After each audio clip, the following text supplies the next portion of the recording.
pasa, Juan? Bienvenido. ¿Qué tal, Carlos? Buenas tardes. ¿Vas a pedir perdón a México? ¿Por? Si eso me pregunto yo. Pregúntaselo a Álvarez, que por lo visto tiene muchos motivos. Él. Es tremendo. Y además, o sea, que han vuelto otra vez, entiendo, que a decir que España tiene que pedir perdón. Por supuesto. Es tremendo. Pues yo pensaba que eso era una cosa de López Obrador y que ya se había olvidado. Sí, efectivamente. No, aquí no se olvida. O sea, lo malo para España, este gobierno no se lo olvida nunca, Alejandro. Es tremendo. Fíjate, el único que sí que escuché pedir perdón en nombre de España, y no sé representando a quién, fue precisamente a Miguel Ángel Revilla, que era íntimo amigo de López Obrador, como tú le llamas.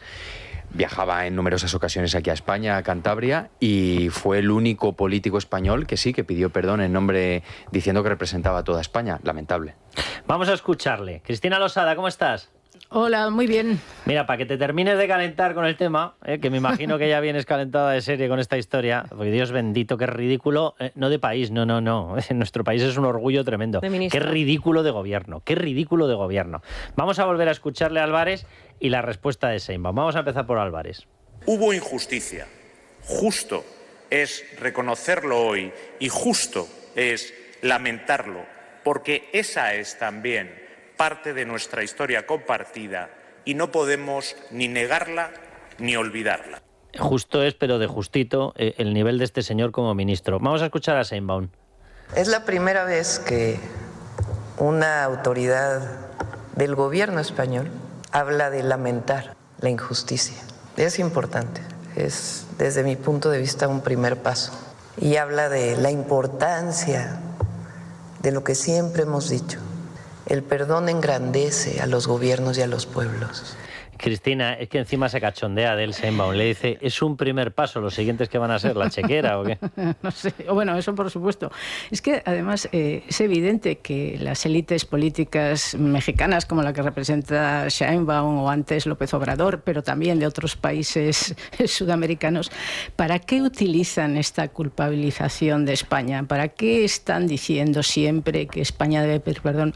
Pues para que no se les pidan cuentas a ellos. O sea, como tienen países que no funcionan, que son prácticamente estados fallidos, que son países con tremendo, enorme cantidad de delincuencia. Bueno, el caso de México es terrible, ¿no? La cantidad de asesinatos que hay en México, los narcotraficantes hacen lo que les da la gana. Bueno, como no son países prósperos, como la gente tiene que emigrar, pues dicen, no, la culpa no la tenemos nosotros, señores. La tienen los españoles que hace 500 años vinieron aquí.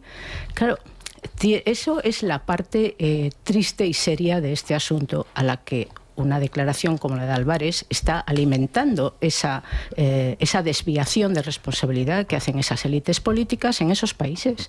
Eso está claro. Y después tenemos la parte ya de coña, ¿no? Porque a mí esto es como para volver a poner la escena aquella de La vida de Brian, de los Monty Python, cuando uno muy cabreado dice, bueno, pero ¿qué han hecho por nosotros los romanos? Y entonces los propios del grupo este revolucionario que tienen, que no sé si el Frente de Judea Popular o el Frente de Liberación de Judea, empiezan a decir, bueno, el acueducto, bueno, el alcantarillado, bueno, la sanidad, bueno, la enseñanza, bueno. Claro, es que, chica, Sheinbaum, vamos a ver, ¿qué sería México si los españoles no llegan allí? No se lo preguntes a Sheinbaum, porque con ese apellido no tiene ni puñetera idea, bueno, evidentemente. Claro, eso también. A ver hasta qué punto esto puede ser también un pago, un devolverle el favor a Pablo Iglesias, ¿no? Porque Pablo Iglesias se ha abierto allí, claro, una delegación. Está allí experimentando el régimen de López Obrador, porque está cobrando para fabricar Canal Red allá, porque aquí ha sido un desastre colosal su televisión, vamos a repetirlo, pero un desastre que no tiene manera de pagar, pero vamos, ni el pomo de la puerta. Pero bueno, como el objetivo de esto, evidentemente me imagino que, aparte de insultar a España, que les encanta, a este gobierno, o sea, tiene varios hobbies. Uno, alimentar proletarras, otro, alimentar golpistas, separatistas, pero uno principal es insultar a España. Le encanta. Bueno, pero otro de los objetivos que tienen siempre es utilizar este tipo de cortinas de humo para tapar la corrupción. Pues sí. Si se piensan que con esto van a conseguir taparlo, vamos allá. Vamos a escuchar al Dama y vamos a entrar porque el día, viernes de descanso, que se acerca el fin de semana, habrá resaca después de la comisión de investigación, pues le ha reado una somanta de sopapos el Tribunal Supremo al Partido Socialista que lo ha dejado seco. Vamos a empezar por Aldama. ¿Usted cree que hay pruebas documentales de participación del presidente del Gobierno en toda esta trama? Sí, en parte de las cosas que hay de la trama, sí. ¿Y que se puede llegar a demostrar en base a llamadas, mensajes? Se puede llegar a demostrar con documentación que tenemos en nuestro poder y que he dicho que en algún momento se podrá llegar a demostrar. Aldama en Telecinco, en el programa de Ana Rosa. Y hoy el Tribunal Supremo dice que por supuesto que se confirman en Tramba los indicios delictivos del Partido Socialista y se está refiriendo a en materia de financiación ilegal. Sí, no, y esto lo que da a entender es que el magistrado Leopoldo Puente, en primer lugar, él quiere que se investigue al Partido Socialista por financiación ilegal, pero le pasa la pelota a la Audiencia Nacional. Pero a mí lo más relativo del auto que hemos conocido, me parece que es el punto en el que el magistrado de alguna manera desliza que no se cree la versión que dio el Partido Socialista de ese famoso resguardo donde se pactaba... Bueno, desliza y remarca, porque va repasando todos los supuestos sistemas de control y es que no deja vivo ni uno. Y sobre todo la clave está en los famosos billetes de 500 euros, ¿no? Que luego la trama se iba a un supermercado del norte de España para blanquear. Es decir, si el PSOE en el documento que aportó al Tribunal Supremo, sin que nadie se lo pidiera, que eso es lo más relevante, ¿no? Y lo remarca el magistrado en el auto precisamente, hace referencia a billetes de menos de 500 euros y luego resulta que los miembros del Partido Socialista que cobraban, como acreditan las fotografías, tienen ese tipo de billetes, pues en fin, eso tenía que estar en el partido político, ¿no? Es que esa prueba es clave, la publicábamos ayer y son los distintos documentos, me imagino que lo ha publicado también más gente, pero bueno, nosotros lo publicábamos ayer y... Son unos documentos firmados por Ana María Fuentes, Cristina, por la gerente, la tesorera actual del partido.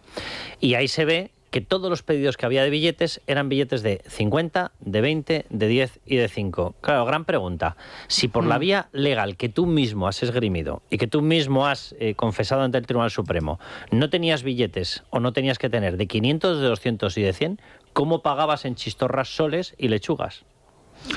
Pues sí, a ver cómo lo explican. Evidentemente, yo creo que eso no tiene ninguna explicación legal y es evidente que ese dinero estaba por ahí porque esa gente no eran unos tíos del PSOE de segunda fila, de tercera fila, de cuarta fila, eran el secretario de organización, era el asesor del secretario de organización, el hombre para todo, o sea, eran gente que estaba en el aparato del partido. Cuando la gente del aparato del partido está manejando ese tipo de billetes, es que, o los dejan en su casa o los pasan por el partido. O sea, es que no tiene vuelta de hoja, ¿no?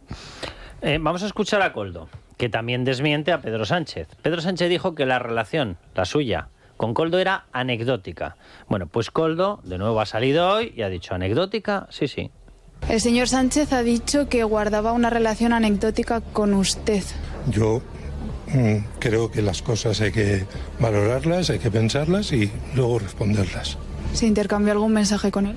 Yo repito que cuando tenga todo el material, el cual me retiraron y no tengo disponibilidad a él, podré confirmar o desconfirmar eso. Hasta que no contenga todo ese material no puedo responder a esas preguntas. ¿No se acuerda? No, en estos momentos no me acuerdo. Menos mal que no ha dicho no me consta, porque si no ya... hoy ya han empezado a publicarse por todas partes nuevas fotografías, evidencias que, por cierto, muchas de ellas ya estaban. Lo que pasa es que, oye, dábamos por hecho que con publicar 100 valía para testificar que, evidentemente, la relación de Koldo García Izaguirre y Pedro Sánchez de anecdótica no tenía nada. El Aizkolari, el último Aizkolari socialista, decía de él, un titán contra los desahucios. Sí, sí. Nada de anecdótica, nada. Es más, yo me interpreto estas palabras de Koldo como un aviso a navegantes, porque obviamente estoy convencido de que en ese teléfono móvil, entre sus archivos, figuran informaciones que pueden comprometer al presidente del gobierno, Pedro Sánchez, pero hay que recordar en dos de los libros que tiene Sánchez, que ha publicado desde que es jefe del Ejecutivo, hace referencia a Koldo García. Y en uno de ellos, en uno de los capítulos, además, presume con muchísimo interés que Koldo García fue el que le guardó, el que custodió de alguna manera la urna con los avales. Que luego es gracioso, porque ayer le preguntaron por eso en el Senado y él dice, no lo recuerdo, yo no fui el que le dijo que tenía que encargarse de ello. Da tanto detalle que decía que cuando Koldo García se duchaba, tenía los avales al lado, al otro lado de la cortina de la ducha, ¿no? De todas formas, ayer Sánchez... Cuando se duchaba con los avales al lado. Sí, eso lo cuenta Sánchez en uno de sus libros. ¿Los avales, o qué? O si alguien los robaba o los podía manipular. Lo que pasa, Lo que pasa es que Sánchez no ha escrito ese libro y por lo tanto no se acuerda de lo que puso allí, ¿comprendes? Lo cual, Cristina, esa es la razón. Lo cual, Cristina, demuestra que todo el entorno de Sánchez sabía de la relación de Koldo García Izaguirre con Pedro Sánchez. Claro. Dios bendito. Ketty Garat, que nos estás escuchando allá, ¿cómo estás? ¿Qué tal, Carlos? ¿Cómo estás? Ketty, muy buenas. Oye, muy buenas noches. ¿Crees que van a salir efectivamente, es decir, que Víctor de Aldama, Koldo García Izaguirre, no sé si Ábalos, pero que después de ver la comparecencia de Mr. No me consta, van a empezar a sacar más información? Luego te voy a preguntar por Leticia de la Hoz, por la abogada de Koldo, porque aquí hay una intrahistoria muy delicada y muy peligrosa y muy grave. Pero vamos con lo primero, si te parece. A mí me parece que, efectivamente, como decía Alejandro, yo creo que Koldo está mandando avisos muy serios.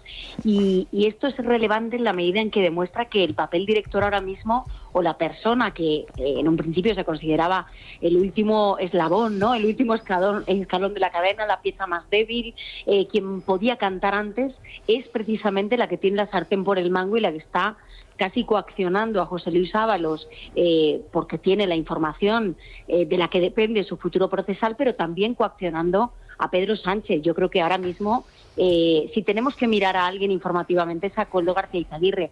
Ábalos está callado, es sorprendente el mensaje, lo hablábamos el otro día, cuando compartíamos tertulia los tres, ese mensaje que publica el mismo día de la comparecencia José Luis Ábalos en la red social X sobre Pedro Sánchez, porque yo creo que ha habido un intento, por lo menos de pacto de no agresión, pero un intento de pacto de no agresión que no ha satisfecho las necesidades o las aspiraciones, las expectativas de José Luis Ábalos en esa comparecencia, pero que aún así ese enfado, ese malestar, demuestra que él no marca la pauta, no lleva la batuta, que la llevan otros. La lleva, por una parte, el presidente del gobierno, lo que quiera, pues contar públicamente u omitir públicamente, que es más lo segundo que lo primero, y sobre todo, fundamentalmente, Koldo García Izaguirre, que no en vano es la persona que sabe dónde están los dineros en el extranjero.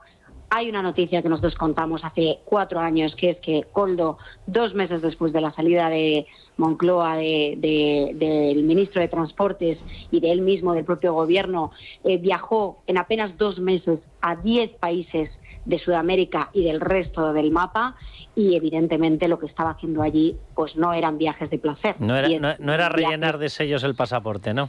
No parece que fuera por ahí, sobre todo teniendo en cuenta pues el tipo de destinos que visitaban, ¿no? Y yo creo que por eso ahí radica su posición de fuerza. Ketty, ahora te voy a preguntar por el tema de Leticia de la Hoz, que me parece muy grave, porque además ahí se están lanzando una serie de infundios y una serie de barbaridades que hacen referencia, de hecho, a una noticia que publicasteis vosotros, que hoy ha vuelto a ser ratificada ya directamente en sede del Tribunal Supremo, y es que por supuesto que se le da credibilidad a la historia de que Carmen Pano llevó bolsas con dinero que manda narices la mecánica, bolsas repletas de billetes a la sede de Ferraz. Pero bueno, antes de que entremos en eso, ¿qué te parece el hecho de que después de que el récord mundial, el plusmarquista mundial de no me constas, no recuerdo, no me acuerdo, no voy a responder, etcétera, me refiero a Pedro Sánchez, evidentemente, hoy reciba un mazazo del Tribunal Supremo diciendo que por supuesto que hay conductas potencialmente delictivas en el Partido Socialista y relacionadas con el tema de financiación ilegal? Pues mira, me parece que la verdad tiene un único camino, Carlos. Y cuando nosotros llevamos hablando de los gastos, del gerente, desde hace tanto tiempo, cuando se hablaba precisamente de los tickets que se recogían del suelo, pero que en realidad no se recogían del suelo, sino que había pactos con una red de restaurantes afines que te entregaban un montón de facturas que no correspondían a ninguna persona del PSOE, con el único objetivo de blanquear dinero, al final pues todo va encajando. Y efectivamente, cuando publicamos las informaciones sobre Carmen Pano en octubre de 2024, justo después de que estallara la trama de los hidrocarburos en la Audiencia Nacional, nos tachaban de locos a nosotros y a Carmen Pano, y decían que pues lo de siempre, lo que ya conocemos. Bueno, yo diría que hoy estás benévola, os llamaron cosas peores que locos, ¿eh? Sí, completamente. Pero bueno, tampoco es que no hay que perder ni gastar energías en lo que no merece la pena. Evidentemente, como te digo, la mentira tiene las patas muy cortas y la verdad un único camino, y es lo que hemos venido sosteniendo desde el primer momento. Carmen Pano es una persona que se autoinculpa en un delito, que nos da una entrevista primero de incógnito, después a cara descubierta, después va a un notario y lo declara, ratifica toda su declaración, luego se va a la Audiencia Nacional, después al Tribunal Supremo, y todas esas muchas ocasiones lo hace para autoinculparse de un delito, pero ¿por qué? Porque era una persona que estaba en una situación económica muy precaria, absolutamente desesperada, la estaban dejando absolutamente tirada y pretendían pues aplicarle la teoría del chivo expiatorio, es decir, tú te comes sola este marrón, y decidió pues cantar la traviata, como es el caso de Víctor de Aldama y de tantos otros, porque el caso de Carmen Pano, igual que el caso de Víctor de Aldama, no es un caso aislado. Si es que aquí estamos hablando de muchos casos, de muchas personas, de muchos comisionistas y empresarios que eran satélites alrededor de un sistema corrupto que era el que estaba en torno a ese Ministerio de Transportes y alguno más, y básicamente, pues hay un momento en el que cuando ven que pretenden utilizarles a ellos para que se coman precisamente las responsabilidades penales de algo que ha hecho ese propio núcleo corrupto y radiador situado en el Ministerio de Transportes, dicen, no, por aquí me pasa. Entonces, por esto es relevante. Cuéntanos muy rápido la historia esta, que a mí me parece una gravedad brutal. Leticia de la Hoz, la abogada de Koldo, que tiene vinculaciones, relaciones con el Partido Socialista, más que obvias y evidentes, publicáis que ofreció 50.000 euros a la misma Carmen Pano, de la que estamos hablando, para que, y leo literalmente, para que pudiera caber la duda sobre las informaciones. Vamos, que le pidieron que desvirtuara la información que estabais dando bajo pago. Y lo hace una persona que es letrada. Lo digo por la responsabilidad y por las consecuencias que puede tener para ella esta información, ¿eh? Absolutamente. De hecho, fíjate, se nos anunció en este momento de la publicación de las informaciones, en marzo de 2025, en marzo de este año, una querella que todavía no se ha sustanciado, básicamente porque tenemos acreditado documentalmente que todo lo que contamos es así. Los hechos se ubican el 21 de febrero, de hecho un poquito antes es cuando empiezan a tener contactos, pero la reunión principal se produce precisamente en el despacho de IDBO, el despacho o el bufete de Leticia de la Hoz en la calle Serrano de Madrid, en el número 32, 21 de febrero a las 8 de la tarde. Allí se le ofrece, entre otras cosas, lo que dices tú y otros textuales más: dejar al partido al margen, no mencionar a Santos Cerdán. Entonces no había salido todavía el informe de la UCO sobre Santos Cerdán. Nosotros habíamos publicado una entrevista también de incógnito de otro empresario implicado en la trama y que había tenido relaciones con José Luis Ábalos, que decía que Santos Cerdán era el testaferro de la trama y que era el testaferro de José Luis Ábalos y que era la persona a la que reportaba Koldo García de manera diaria. Bueno, pues básicamente lo que nos cuentan y lo que podemos luego acreditar documentalmente, porque publicamos incluso los WhatsApps de Leticia de la Hoz con Carmen Pano y con el empresario afín a Carmen Pano, que es que concierta ese tipo de encuentros con Leticia de la Hoz y con su socio Ángel Prieto, y allí básicamente pues se producen una serie de reuniones para que modificara o rectificara su testimonio, su testifical en la Audiencia Nacional de cara a la testifical que tenía el 25 de febrero, en el Tribunal Supremo. Vamos, que pagaba evidentemente no hizo. Que pagaba o ofrecía dinero a cambio de obstruir a la justicia, de eliminar pruebas y de que se mintiera en sede judicial. Se nos corta, Ketty. No sé dónde estás. ¿Sí? ¿Me oyes? Ahora te escuchamos perfecto. Digo que es muy relevante. Vaya por Dios, se nos vuelve a cortar. Mira, vamos a hacer una cosa. Como estamos ya en hora de publicidad, vamos a ir a publicidad. Si me estás escuchando, Ketty, mantente al teléfono. Pues, mira, vamos a ir a publicidad un momentito, mantente al teléfono y nos terminas de contar esto, Ketty. Venga. Vámonos a publicidad. Bueno, desconozco la parte en concreto, pero lo que sí le puedo decir es que desde luego este gobierno, desde el primer día, lo que ha pretendido es que los estándares de calidad de las universidades privadas tuvieran las mismas exigencias que se plantean para las universidades públicas. Las decisiones personales que cada uno adopte en relación con esa materia pues me permiten que no haga ninguna otra valoración que respetar esas decisiones. Dios bendito, qué ridículo. O sea que las universidades son buenas, aunque sean pequeñas, si va la hija de Sánchez. Si va la hija de Sánchez después de que su padre insulte a todas las universidades privadas, entonces es buena. Y en la vida privada cada uno hace lo que quiere. No sé si esto será extensivo, señora María Jesús Montero, a las prostitutas de Ábalos. No lo sé. ¿Quién sabe? Lo mismo son capaces de argumentarlo. Ketty, ¿sigues por ahí? Aquí estoy. Ketty, que se nos había fastidiado la conexión. Cuéntanos lo que nos estabas diciendo de la gravedad de este intento de compra a Carmen Pano por parte de Leticia de la Hoz, abogada de Koldo, que a mí me parece una barbaridad, pero incluso en términos ya de determinada responsabilidad de la propia Leticia de la Hoz, ¿eh?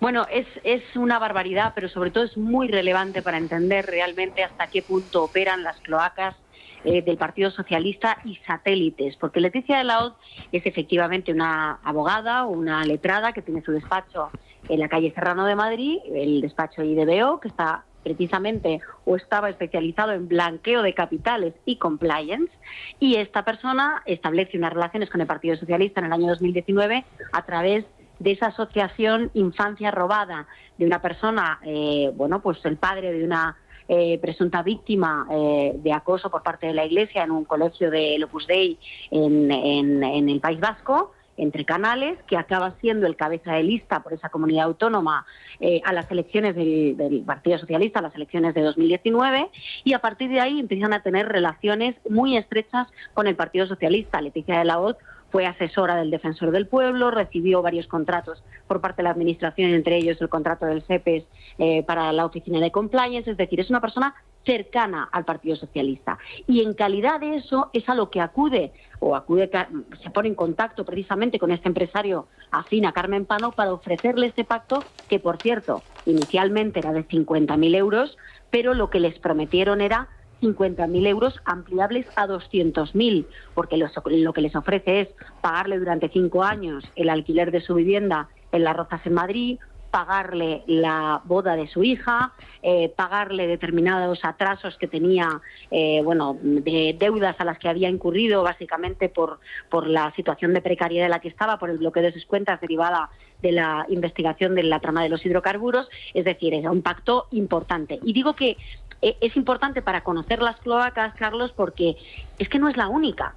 Es que yo concretamente he hablado con 5 empresarios del entramado de los hidrocarburos, personas que tenían relación con el gobierno, personas que tenían relación directa y otras que tenían relación indirecta, que se han puesto en contacto con ellos a través de este despacho o a través de otros o a través de otras cloacas para ofrecerles diferentes acuerdos. Y acuerdos a la carta, cada uno en función de sus necesidades. Carmen Pano, que necesitaba dinero, 50.000 euros ampliables a 200.000. Otros que necesitaban un horizonte judicial despejado, que les ofrecían pues un pacto con la Fiscalía, les ofrecían, y no te estoy hablando de Hamlin, digo, aparte de los que conocemos, Alejandro Hamlin, hay otros 4 empresarios más, por lo menos con los que yo he hablado, no sé la cifra, supongo que será muchos más, porque evidentemente yo no he podido hablar con todos, pero yo conozco a 4 más que se les han ofrecido diferentes. Por ejemplo, a uno de ellos me contaba que se le ofrece ser testigo protegido en una causa declarada secreta en la Audiencia Nacional relacionada con las causas de hidrocarburos. Dios ¿A cambio bendito. de qué? Vamos, de que a cada uno apartar... que a cada uno se le ofrecía lo que necesitaba, incluido a Sánchez, que necesitaba parar los procesos judiciales. Y esto es lo que es relevante, porque efectivamente lo que nos permite es afirmar que hemos estado hasta en la punta del iceberg de una cloaca, efectivamente, que es un iceberg de tamaño descomunal, que se ha movido básicamente con el único objetivo de amedrentar y de coaccionar testigos, porque de esto es de lo que estamos hablando, para evitar que aflore la verdad judicial que ahora está empezando a aflorar. Por eso es muy relevante lo que ha pasado esta tarde hoy en el auto de Leopoldo Puente, solicitando e instando directamente a la Audiencia Nacional lo que llevamos sabiendo desde hace 4 años, y por eso es muy importante que no fructifiquen precisamente estos intentos de amedrentamiento a testigos, porque fíjate, a todos los que intentan denostar esta información, te diré, Carlos, que esto es algo que se puso en conocimiento precisamente porque se trataba de un delito de coacción a un testigo justo antes de su declaración ante el Tribunal Supremo, la más alta instancia de la Administración de Justicia en nuestro país. Se puso en conocimiento de la Fiscalía Anticorrupción y se puso en conocimiento de la UCO. Y se pensaron en fórmulas, incluso, para ver si se podía grabar para poder incriminar un delito precisamente a las personas que estaban intentando coaccionar a un testigo. Bueno, pero se dieron cuenta de que era una operación muy complicada. Aquí lo que está claro es que pseudomedios, pseudoprensa 10, lanzadores reales de bulo 0, básicamente. Así que, Ketty, un abrazo muy fuerte y que enhorabuena. Otro para vosotros. Feliz viernes. Bueno, vamos a... No nosotros, pero que alguno en el Partido Socialista que se tome el Cal Plus, que lo va necesitando, Y seguimos, ahora os pregunto por todo esto que estamos hablando, y cuidado, que hoy también le ha tocado a Begoña Gómez. La Audiencia Provincial ha avalado reclamar efectivamente el registro de llamadas de la asesora de Begoña Gómez. Han dejado fuera lo de Air Europa, que a mí este tema ya, de verdad, ¿por qué hay que dejar fuera lo de Air Europa? ¿Qué pasa? Cuando ves las llamadas con indicios delictivos, si tocan Air Europa hay que borrarlas o qué? Pero del resto, con lo cual hoy tiene motivo de preocupación, así que venga, pues Begoña, le vamos a tómate el Cal Plus. recetar el Cal Plus de Mundo Natural, un complemento rico en aminoácidos y con vitaminas B3 y B6 que contribuyen al buen funcionamiento del sistema nervioso. Ya sabes, Cal Plus de Mundo Natural, y gánale la batalla al estrés. Consulta a tu farmacéutico, dietista en Parafarmacias del Corte Inglés y en parafarmaciamundonatural.es. Mundo Natural. Y Naya Pertusa, vamos con los miembros, con los socios del Club Libertad Digital, la gente que más nos apoya y que más queremos. Buenas noches, Carlos. Ahora mismo en Alayor, Menorca, por lo que me han contado, se estará celebrando el 80 cumpleaños de un socio del club, don Pedro Mercadal Pons. Muchísimas felicidades, don Pedro. Esperamos que esté disfrutando. Desde aquí le mandamos un abrazo y todo nuestro agradecimiento por sumarse a las filas del Club de Libertad Digital allá por 2020. El programa de hoy en su honor. Y por si algún oyente tiene curiosidad por saber un poco qué es eso del club, les remito a la página web www.clublibertaddigital.com. Y si les gusta, pulsen donde pone colabora. Pues Pedro, un abrazo enorme, nuestro mayor gustazo de tenerle en el Club Libertad Digital, 80 años, hoy estábamos por la mañana en Mallorca, bueno, pues ahora le tocaba a Menorca. Y además es Alayor, que es donde están las mejores playas de Menorca. ¿Te lo conoces o qué? Sí, allí está Cala Galdana, las mejores están en Alayor. Pues nada. O sea, que fenomenal. Pedro, aquí tienes a uno que te está pidiendo que le invites. Que nos invite a todos, haremos un programa desde allí. Nosotros no pedimos ni chistorras, ni lechugas, ni soles, pero oye, una ensaimada y una visita a la playa, pues eso como que sí. Pedro, un abrazo enorme y un abrazo enorme a toda tu familia. Oye, quiero que comentemos el tema del informe de Ángel Víctor Torres, que se está calentando por momentos. Os voy a pedir que me lo analicéis. Yo, por las llamadas que he podido realizar esta mañana, me han certificado que viene, me han dicho frases textuales, palabras textuales, contundente y muy detallado. Muy detallado. Me han venido a insinuar que va a ser complicado que se libre de la imputación. Y me han asegurado, que hablábamos el otro día, Alejandro, si te acuerdas, de las distintas patas de líneas de investigación, y me han venido a decir que 3 más 1. 3 más 1 que serían el tema de los contratos famosos de las mascarillas, que se confirmaría la relación con la trama, informaciones preliminares, todavía no tenemos el informe, pero les digo literalmente lo que me han dicho. El tema de las mascarillas, el tema de la obra pública, que también se está investigando el tema famoso de la Agencia Tributaria Canaria, que se le entregó a Levantina, una de las empresas más relacionadas con la trama, y el tema del refino, el tema del petróleo venezolano. Y me han añadido una cuarta, me han dicho preparaos porque aflora relación evidente con Tito Berni. Claro, porque los agentes de la Guardia Civil que han estado analizando toda esta documentación básicamente se han nutrido de los dispositivos de Koldo García, que era el miembro de la red que conectaba a todo el entramado con Ángel Víctor Torres, sobre todo con lo referente a Canarias. Y una de las pruebas que se estaba guardando en la manga Koldo García, precisamente como seguro de vida, son los mensajes en los que siempre, según su entorno, fue Ángel Víctor Torres el que le pedía de manera reiterada comisiones ilegales, ¿no? Y luego Koldo García, a su vez, se lo decía al empresario Víctor de Aldama, a otros miembros de la red. Ángel Víctor Torres siempre lo negó, pero bueno, el informe de la UCO va a traer un soporte documental muy grande y vamos a ver cómo sale de todo eso, pero efectivamente Carlos lo tiene muy complicado. Pues va a haber, Cristina, aquí un problema, lo digo porque hay una maniobra muy extraña en el caso Tito Berni, y es que se tendría que haber encargado por motivos naturales la UDEF, pero ahí entraron las maniobras de Fernando Grande Marlaska y la UDEF, como diría aquello, de Jordi Pujol. ¿Qué coño es la UDEF? Pues pasó a ¿dónde está la UDEF? Y no aparecía por ningún lado. Bueno, aquel caso se ha quedado, el caso Tito Berni, parece que se ha quedado en tierra muerta. Pues ahora va y resulta que aparece relacionado con esto. ¿Cómo no, verdad? ¿Cómo no? Es que, a ver, que lo de Tito Berni, que efectivamente quedó sepultado, además por escándalos mayores, ¿no?, que hubo después, y por esa maniobra, pues claro que tenía que estar relacionado con Ángel Víctor Torres. Es que, a ver, es muy difícil que siendo del Partido Socialista en Canarias y los dos no haya ninguna relación, no digo ya solo de conocimiento, sino que estén juntos en operaciones digamos, ya que franquean la raya de lo legal o de lo moral, ¿no? O sea, eso está claro. Y además, por otro lado, a Ángel Víctor Torres de algún modo lo han apartado. O sea, sigue estando en el gobierno, sigue siendo ministro, pero a cuenta de su enfermedad y todo esto, es alguien que ya lo tienen como en el puesto de apartarlo, ¿sabes? Yo lo he visto así desde los últimos meses.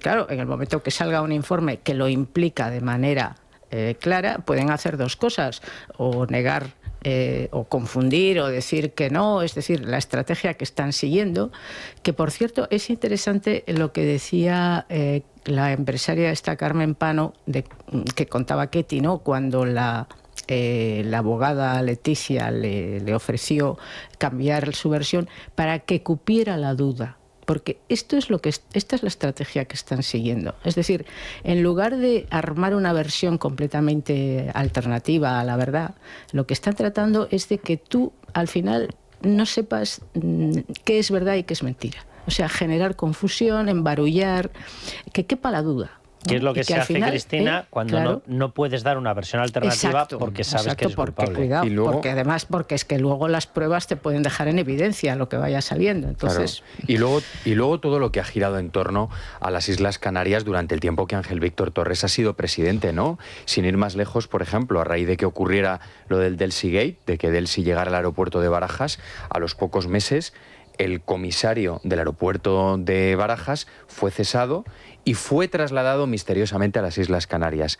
¿Quién también fue trasladado a las Islas Canarias? Un alto cargo de María Jesús Montero, Héctor Izquierdo Triana, encargado de los fondos para ayudar a lo del volcán de La Palma. Es decir, es que al final se ha recolocado una serie de piezas clave que siempre han bordeado la corrupción. Déjame que conecte con Maite Loureiro. Maite, ¿cómo estás? ¿Qué tal? Muy buenas noches. Maite, déjame que te pregunte por otra cuestión distinta, por el tema Carlos Mazón. Carlos Mazón, ¿qué es lo que está pasando dentro del Partido Popular? Hemos visto ese homenaje, le hacen la enésima engatada a Carlos Mazón, lo dejan solo delante de las víctimas, ocurre lo obvio. Pedro Sánchez, primero, dice que le va a prohibir al rey, que es surrealista, que dices, pero que le vas a prohibir atender a las víctimas tú. O sea, pero ¿quién te crees que eres como presidente del gobierno? Luego dice que va a habilitar una sala privada, claro, y va a resulta que le lleva una sala privada con 10 representantes. ¿Y quién va acompañando al rey? Pues Pedro Sánchez. Resultado, se queda solo Carlos Mazón, le cae la del pulpo, le caen insultos por todas partes, y ahora que si hay debate sobre si el Partido Popular, ahora sí, por lo visto antes no, esto de verdad que lo de la gestión de los tiempos y de los hechos, porque ahí sigue Carlos Mazón. ¿Qué puede ocurrir con Carlos Mazón ahora? Porque él ha anunciado una reflexión en breve. Sí, es verdad que no fue en el mejor momento ese anuncio, porque lo cierto es que el foco se situaba en ese momento en Pedro Sánchez y esa comparecencia en el Senado de la Comisión Coldo, y claro, cayó como una bomba, ¿no? Los medios de comunicación de repente dirigimos la mirada hacia Valencia por esas declaraciones de Carlos Mazón, que luego tuvieron que salir a matizar desde su equipo afirmando que esa comparecencia es en realidad las citaciones que en breve podrían producirse por parte de las Cortes Valencianas y del Senado. Ya la tiene también en el Congreso de las comisiones de investigación sobre la Dana, y para intentar de alguna manera apagar el fuego, Carlos Mazón rebajaba la expectativa también ante los medios de comunicación de alguna manera, para que por lo menos en lo que estábamos viendo en el Senado no se cambiara, digamos, de alguna forma el foco hacia Carlos Mazón de nuevo, después de, como tú decías, ese día tan duro que había atravesado el Partido Popular con el funeral de la Dana. Es verdad que esto ha, digamos, añadido un peldaño más en esa escalera que se está produciendo con Carlos Mazón, de desconfianza plena ya, yo creo, y casi muy extendida, no solo en general en los cargos, sino sobre todo, y esto es lo importante, en la dirección del partido. De hecho, escuchábamos hoy un cambio de discurso, porque hasta ahora siempre los miembros de la dirección, cuando se les preguntaba por el futuro de Carlos Mazón, hablaban de la reconstrucción, pero hoy, sin embargo, en rueda de prensa en el Congreso de los Diputados, preguntada por ese futuro, la portavoz parlamentaria Esther Muñoz decía lo siguiente, vamos a escucharlo.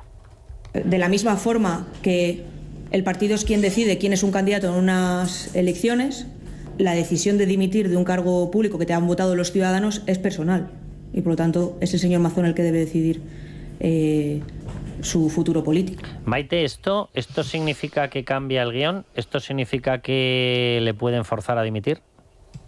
Yo creo que en el caso de dimitir concretamente no, es muy complicado. Hay que tener en cuenta que ahora mismo se está llevando a cabo la instrucción de toda la causa de lo que tiene que ver con la Dana. Dimitir le dejaría de alguna forma sin aforamiento, tendría que llegar a algún tipo de pacto con la Dirección Nacional que quizá también suponga mayor desgaste en este momento.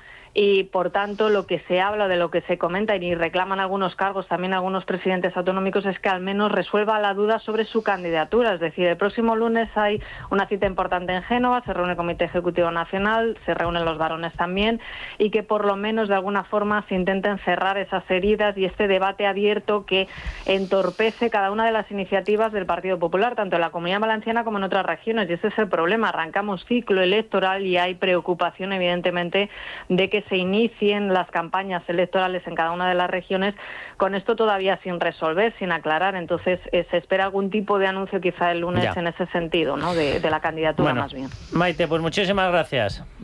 Un abrazo, Carlos. Yo no sé si esto es la solución, porque, o sea, mira que hubiese sido al mes, a los 2 meses que hubiese dimitido, porque le dices que no va a ser candidato, con lo cual lo dejas débil, pero dejas que continúe. Dios bendito. Bueno, nos queda poco tiempo para irnos a publicidad y sí que os quiero pedir un comentario rápido sobre una cosa que hay determinados medios que la están ocultando. Volvemos a las manadas, pero resulta que cuando es manada de extranjeros, en este caso de argelinos, resulta que por lo visto no se informa. Esto es una cosa alucinante. Cuéntanos lo que ha pasado. Es Pamplona, 4 argelinos, 3 de ellos con orden ya de expulsión.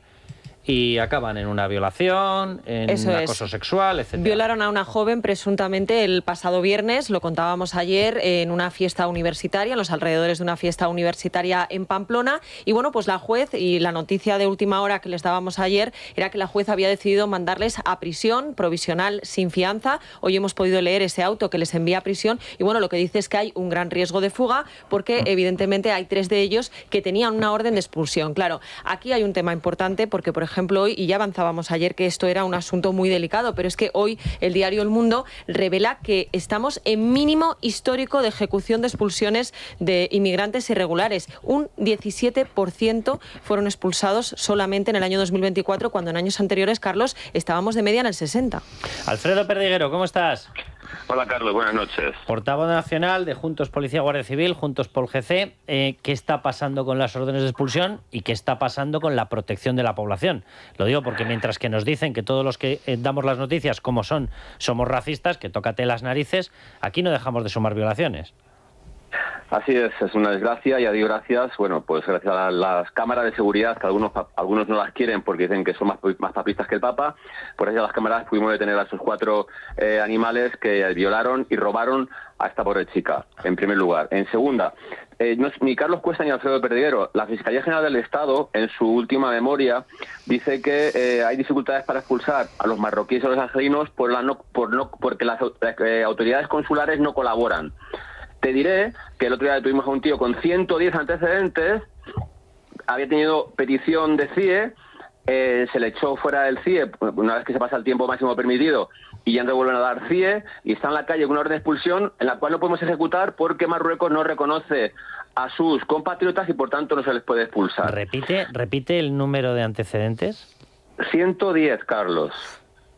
Es que no me lo ha dicho nadie, es que me pasó estando trabajando yo en mi turno, o sea, que es que no me puede decir nadie porque es algo que he visto, que he hablado con la Brigada de Extranjería y Fronteras, lo comenté y es lo que me dijeron, lo que te acabo de decir. 110 antecedentes, ¿de qué magnitud, de qué gravedad? De todo tipo, supongo, claro. De todo. No, tenía aquí el problema es que no se dedican solamente a un robo con fuerza, a un robo con violencia, tocan todos los palos. Es decir, esta gente le da igual soquearre, porque el problema es que en muchos casos, en la mayoría de los casos, no se les puede localizar para darle la orden de expulsión o no se les puede localizar para hacer esa expulsión en caso que se diese un avión de repatriación y por tanto se queda libremente en la calle.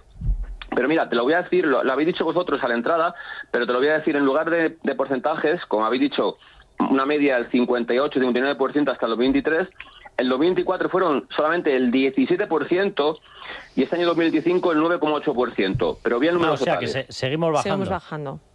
Sí, bajamos a la mitad del año 24. Mira, los inmigrantes irregulares que se contemplaron que entraron en España reconocidos, ¿vale? Son 193.986, de los cuales solamente 26.130 se han expulsado. Te hablo de los últimos 4 años, Carlos, ¿vale? Porque Eurostat, que no lo decimos ni tú ni yo, Eurostat, que es Europa, no tiene datos anteriores al 2021. Del 2021 al 2025, 26.130 expulsados, que es un 13,5%, ¿vale? Y a 80.000 se les ordenó abandonar España, pero nunca abandona nadie España. Nadie se marcha, todos se quedan. Por tanto, de los que han entrado este año, 2025, de las 31.250 órdenes de expulsión, solo se han ejecutado 3.065, que no llegan ni al 10%, 9,8%. Dios bendito. Alfredo, te vamos a llamar la semana que viene para hablar en profundidad de este tema, porque me parece una gravedad brutal. Muchísimas gracias por los datos, pero esto es la radiografía de un descontrol tan brutal. Un abrazo fuerte, Alfredo. De vuelta para ti, Carlos. Buenas noches. Os pido un comentario rápido, pero vamos, luego resulta que si denuncias este tipo de cosas es que eres racista. Es que tócate las narices, de verdad, Cristina. Bueno, vamos a ver, o sea, el problema de la inmigración irregular reconocida, porque aquí luego está la no reconocida, que no entra en los datos, es que entran, y una vez que entran, tú esa gente no la localizas. O sea, ¿dónde vas a poner la orden de expulsión? En un sitio donde se empadronó, que no es su domicilio, porque uno se puede empadronar en sitios que no son su domicilio, pues que nadie lo comprueba. En un asentamiento ilegal, entiendo esta campaña. O estás en una chabola, o estás tirado en la calle. Eso es, por eso, o haces lo que ha hecho Trump en Estados Unidos, es decir, movilizar a la Guardia Nacional y a las fuerzas del ejército para tal, o lo que tienes que hacer es que no entren, evitar que entren. El gobierno ha dejado hacer completamente, o sea, la política del gobierno es fronteras abiertas. ¿Por qué? Es otra cuestión, yo ahí ya no voy a entrar, pero lo que está haciendo es dejar que entre la gente. Totalmente. Absolutamente. Entonces, eso es lo que hay que corregir para empezar. Además, se puede corregir, no es verdad, porque el gobierno lo que está diciendo es no se puede hacer nada, porque, bueno, en África hay mucha gente que quiere una vida mejor, etcétera, etcétera. Bueno, sí, ya en África hay mucha gente que quiere una vida mejor. Bueno, pues imagínate que venga aquí toda África, ¿no? Alejandro, a recibir ayudas sociales, por ejemplo. ¿Qué pasa? De todas formas, lo que nos ha contado Perdiguero a mí me parece gravísimo, que en muchas ocasiones, en las pocas ocasiones que consiguen identificarlos y saber dónde están, son muchas veces las oficinas consulares las que se desentienden de todo esto. Y aquí claramente tiene una responsabilidad el Ministerio de Exteriores, ¿no? Y las correspondientes delegaciones del gobierno, que no informan de absolutamente nada de esto. Adrián González, director de comunicación de Mundo Natural, ¿qué tenemos para este fin de semana? ¿Qué tal, Carlos? Pues para este fin de semana vamos a resolver esos problemas de visión. No hay peor ciego que el que no quiere ver. Para evitar esta situación, recomiéndaselo, Adrián, recomiéndaselo a Pedro Sánchez y sus gafas. Por ahí van los tiros, Vamos a ver si captan el mensaje. Necesitan una cápsula de Vision Plus. En una sola cápsula tienen la tecnología más potente que hay. A la gente dura hay que entrarle con una tecnología potente, y ahí por eso Vision Plus es liposomado, llega directamente al cristalino con esos carotenoides, llega también a todo lo que es la mácula, retina, a la córnea con el ácido alfa-lipoico, y si tienes problemas de adaptación de claridad a oscuridad y viceversa, es déficit de zinc y vitamina A. Todo eso es lo que tiene Vision Plus, que es ahora mismo el suplemento más potente que hay en el mercado por la tecnología, y va a resolver esos problemas de visión. Adrián, que tenga muy buen fin de semana. Igualmente, un saludo grande. Un saludo enorme. Bueno, nos vamos a ir a publicidad. Vamos a volver con Pedro Fernández Barbadillo, con Nuria Richard, para hablar de la última barbaridad de este pedazo de cafre, lo siento mucho, que tenemos como ministro de Exteriores, Álvarez, diciendo que ya no que tengamos que pedir perdón, no, es que ha pedido perdón porque Hernán Cortés diera civilización, acabara con el canibalismo y acabara con la esclavitud en México. La noche de Cuesta, con Carlos Cuesta.